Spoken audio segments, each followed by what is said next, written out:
اور ان چاروں کے واقعات بڑے ہی عجیب و غریب ہیں۔ کچھ نے تو ایسا مقام پایا کہ عقلیں حیران ہیں، اور کچھ نے بہت کچھ پا کر بہت کچھ کھو دیا۔ جی ہاں، عجیب و غریب واقعات اور عبرت انگیز واقعات ہیں۔ حضرت نوح علیہ السلام کی زوجہ جس کا نام تھا واحلہ، اس کو ایک نبی برحق کی زوجیت کا شرف حاصل ہوا۔ حضرت نوح علیہ السلام کی وہ زوجہ تھی اور برسوں سے اللہ عز و جل کے نبی کی صحبت سے سرفراز رہی، مگر اس کی بد نصیبی قابل عبرت ہے کہ اس کو ایمان نصیب نہیں ہوا، بلکہ حضرت نوح علیہ السلام کی دشمنی اور توہین اور بے ادبی کے سبب سے بے ایمان ہو کر مر گئی اور جہنم میں داخل ہوئی۔ یہ ہمیشہ اپنی قوم میں جھوٹا پروپیگنڈا کرتی رہی کہ حضرت نوح علیہ السلام مجنون اور پاگل ہیں، لہٰذا ان کی کوئی بات نہ مانو۔ ذرا غور کریں، نبی کی بیوی ہیں مگر ایمان نہ ملا۔ دوسری عورت واعلہ، یہ حضرت لوط علیہ السلام کی بیوی تھی۔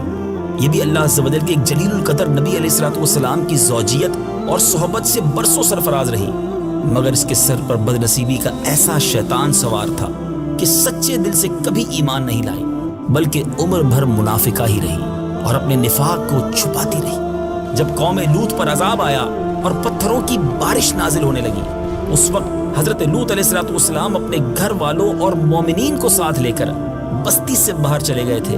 واعلہ بھی آپ کے ساتھ تھی۔ آپ نے فرما دیا تھا کہ کوئی شخص بستی کی طرف نہ دیکھے ورنہ وہ بھی عذاب میں گرفتار ہو جائے گا۔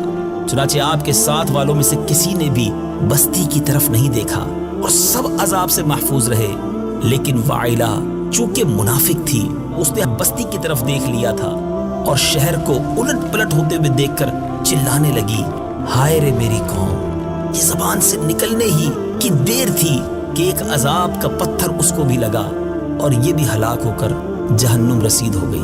اے میرے میٹھے اسلامی بھائیوں، دو انبیاء کی ازواج، دو نبیوں کی بیویوں کے بارے میں آپ نے سنا، ایمان نہ ملا کیونکہ نبیوں ہی کی بے ادبی کی، انہی کے ساتھ جس کو کہیں کہ بے وفائی کی۔ اب دو اور عجیب واقعات سنتے ہیں۔ آسیہ، یہ فرعون کی زوجہ تھی۔ ذرا ایک طرف غور کیجئے، نبیوں کی بیویاں تھیں، اور یہ حضرت آسیہ جو ہیں یہ فرعون کی زوجہ۔ فرعون تو حضرت موسیٰ علیہ السلام کا بدترین دشمن تھا، لیکن حضرت آسیہ رضی اللہ تعالی عنہا نے جب جادوگروں کو حضرت موسیٰ علیہ السلام کے مقابلے میں مغلوب ہوتا دیکھا تو ان کے دل میں بھی ایمان کا نور چمک اٹھا اور وہ ایمان لے آئیں۔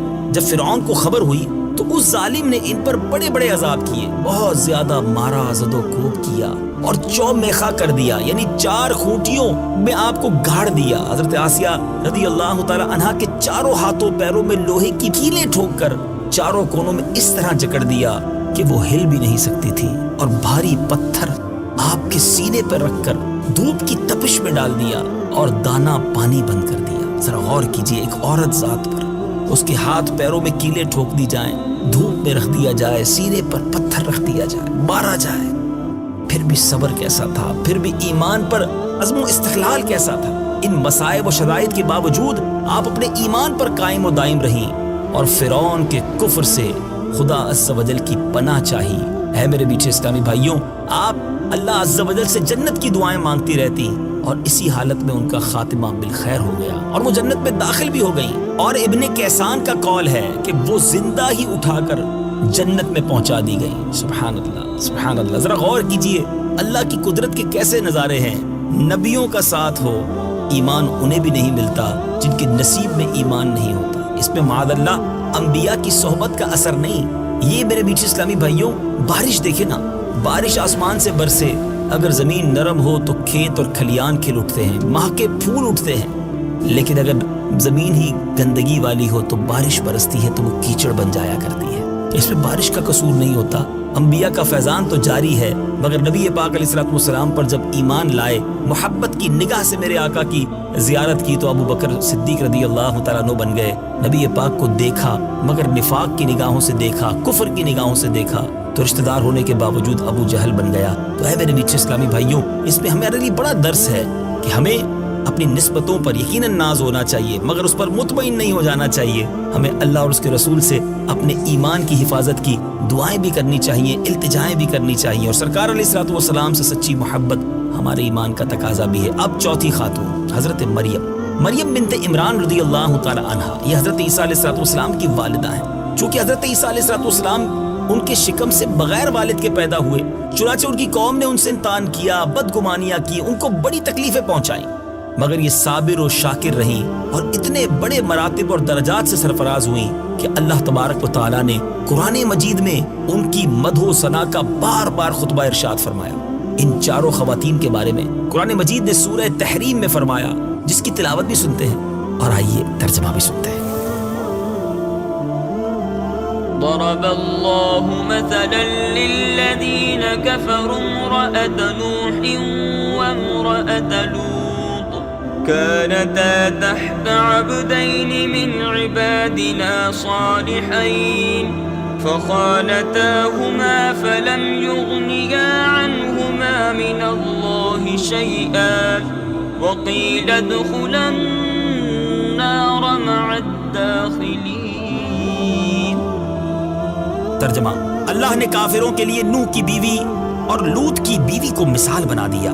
وہ دونوں ہمارے بندوں میں سے دو صالح بندوں کے نکاح میں تھیں، پھر ان دونوں عورتوں نے ان سے خیانت کی تو وہ صالح بندے اللہ کے سامنے انہیں کچھ کام نہ آئے، اور فرما دیا گیا کہ جانے والوں کے ساتھ تم بھی جہنم میں جاؤ۔